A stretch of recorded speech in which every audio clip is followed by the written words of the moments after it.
कृषकों की आय दोगुनी करने के उद्देश्य से चलाई गई दुधारू पशु सुधार सभा द्वारा दुग्ध उत्पादकों की समस्या का संज्ञान लेते हुए उपायुक्त सोलन केसी चमन ने कहा है कि दूध उत्पादकों को उनके दूध का बकाया न मिलने का मामला उनके संज्ञान में आया है। दुधारू पशु सुधार सभा के खाते की जांच की गई और उसमें अनियमितता पाई गई है और कार्रवाई अमल में भी लाई जा रही है और जल्द दूध उत्पादकों को उनका बकाया दे दिया जाएगा। जिला सोलन के अंतर्गत 5 दूध एकत्रीकरण केंद्र में सैकड़ों किसान दूध बेचकर आय अर्जित कर रहे हैं, लेकिन पिछले कुछ महीने से उनको उनका बकाया न मिलने से किसान परेशान हैं। दुधारू पशु सुधार सभा की आपसी गुटबाजी के चलते और कई हेराफेरियों के कारण गरीब किसान पीसता नजर आ रहा है। इतनी अनियमितताएं इस सभा में है कि किसानों की आय दोगुनी तो दूर की बात, उन्हें अपनी मेहनत की उचित मेहनताना तक नहीं मिल पा रहा। उपायुक्त सोलन ने बताया कि जल्द ही किसानों को उनकी कमाई दिलाई जाएगी। उपायुक्त ने माना कि दुधारू पशु सुधार सभा के खाते में कई अनियमितताएं पाई गई हैं, जिसके ऊपर नियमानुसार कार्रवाई की जाएगी। कार्यकारिणी के भंग करने के सवाल पर उपायुक्त ने कहा कि जो भी उचित होगा उसके आधार पर दोषियों पर कार्रवाई अमल में लाई जाएगी। कुछ वहाँ पे एक अकाउंट से लेके कुछ चला हुआ था कि अकाउंट्स प्रॉपर मेंटेन नहीं है, इसकी एक इंक्वायरी की गई। तो इसके इंक्वायरी के बारे में जो रिपोर्ट मेरे पास आई है उसको हम संज्ञान ले रहे हैं। हाँ, जहाँ तक किसानों की बात है, किसानों के जो 3 महीनों का है उसमें मैंने इंस्ट्रक्शन दे दिया है कि ये फाइल तुरंत लाके जो उनके 3 महीने के पैसे तुरंत दे दिए जाए और आगे भी दिए जाते रहेंगे, क्योंकि उनकी मेहनत की कमाई है जो उन्होंने MLIP को दिया है और उनको समय समय पे पैसा, जो 3 महीने में बड़ा खेद का विषय है।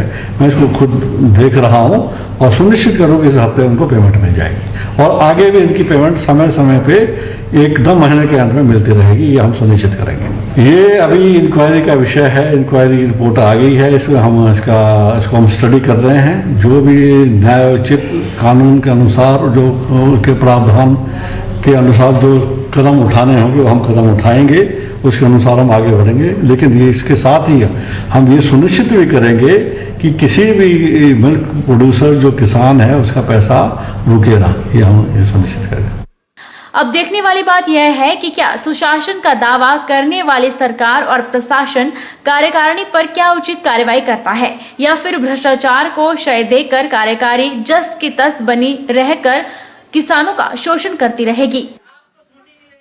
बहुचर्चित शो कौन बनेगा करोड़पति में छत्तीसगढ़ की फूलबासन यादव ने किंकरी देवी संबंधी सवाल का सही जवाब देकर 50 लाख का इनाम जीता।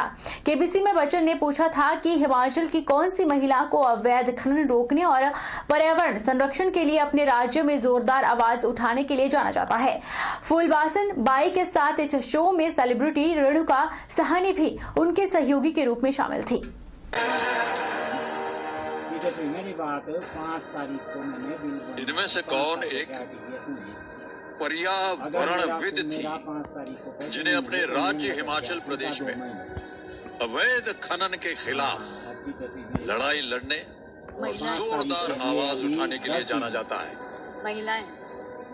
फूलबासन यादव छत्तीसगढ़ में महिलाओं को आत्मनिर्भर बनाने वाले एक संगठन को चलाने वाली समाज सेविका है और किंकरी देवी की तरह ही उनका बचपन और जवानी बुरे दौर से गुजरे।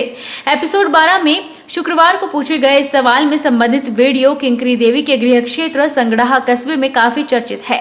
मरते दम तक पर्यावरण के दुश्मनों माफियाओं की छाती पर मूंग दलने वाली इस साहस की प्रतिमूर्ति का 30 सितंबर 2007 को दोनों गुर्दे खराब होने के बाद इलाज के अभाव में निधन हो गया था। तब से अब तक उनकी स्मृति में प्रस्तावित किंकरी देवी का पार्क निर्माण कार्य पूरा नहीं हो पाया है। अंतर्राष्ट्रीय ख्याति प्राप्त इस पर्यावरण प्रेमी की स्मृति में उनके गृह नगर संगड़ाहा में निर्माणाधीन पार्क का निर्माण कार्य एक बार फिर बंद हो गया है। पिछले 1 महीने से पार्क का निर्माण कार्य बंद होने पर किंकरी देवी पार्क समिति ने नाराजगी जताई। समिति अध्यक्ष विजय आजाद ने जल्द निर्माण कार्य पूरा करवाने की अपील की। उपमंडल स्तर प्रशासन एवं जिला स्तर के प्रशासन जिलाधीश महोदय जी से कि जो हमारे मांग पत्र रहा किंकरी देवी पार्क